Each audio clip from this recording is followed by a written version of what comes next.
Good evening, everyone. I am Codename Stovetop, and I have been tasked to perform an analysis on Pan-Africanism in American politics as part of my intelligence analysis class. The goal of this analysis is to inform the general public and government of the effects that the FBI's Black Identity Extremist category has on public affairs. The issue being that public mistrust of the government has increased, and there's also been an increase in the frequency of intolerance. For this report, I looked at tweets and Reddit content and analyzed it for positive, negative, and neutral sentiments.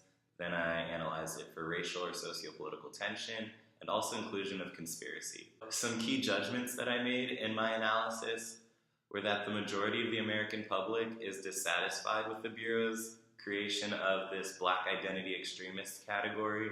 In fact, 83.3% of the people that I surveyed in my qualitative analysis took issue with the government, political leaders, policy, authorities, and corporations in relation to this terror classification. Another important finding was that support for government usage of BIE is a fringe phenomenon. In fact, 10.5% of the individuals that I studied supported the use of the BIE category, and only 6.1% were neutral. So it is very rare to see support for this institution. So another important development that came out of my research was that scare quotes, which are just quotation marks used to imply doubt or insist on some sort of fallacy to readers, were often employed by the Twitter and Reddit users who held negative sentiments to this government action. A final key judgment that I had was that public trust is damaged by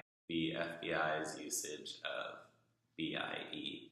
And because religio-racial movements are so central to the social performance of Pan-Africanism, the government also threatens religious liberties guaranteed in the Constitution. So conclusions that I came to were that, one, the establishment of Black identity extremism contemporaneously with the rise of the Black Lives Matter movement has raised public suspicions. A lot of people liken this action to the FBI's dark history with COINTELPRO, which was a mid-20th century anti-leftist, anti-protest, anti-Black institution of the Bureau.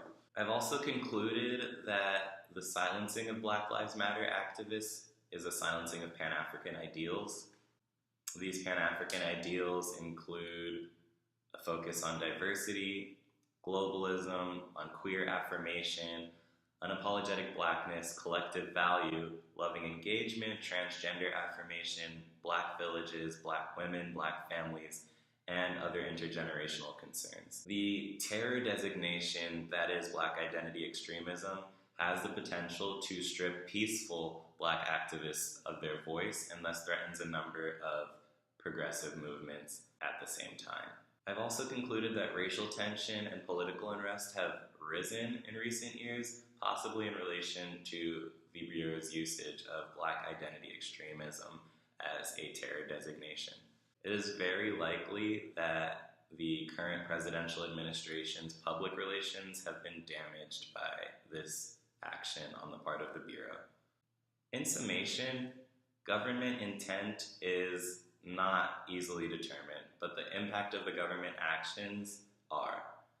In its failure to alter its usage of the Black identity extremist category, the government loses the trust of the public and in turn loses its efficacy. And a sizable number of people feel that their rights are being infringed upon, especially peaceful Black activists. This damage to public trust will likely continue if the government doesn't change its usage of BIE. In an effort to avoid bias in my analysis, I collected my data using search strings that were more so content-based than debate-driven, so I can make these assertions with a fairly high level of confidence. Gaps in the information include the causality of upticks in racial tension and socio-political unrest, as well as the exact nature of the public outcomes of the FBI's decisions. Thank you for listening.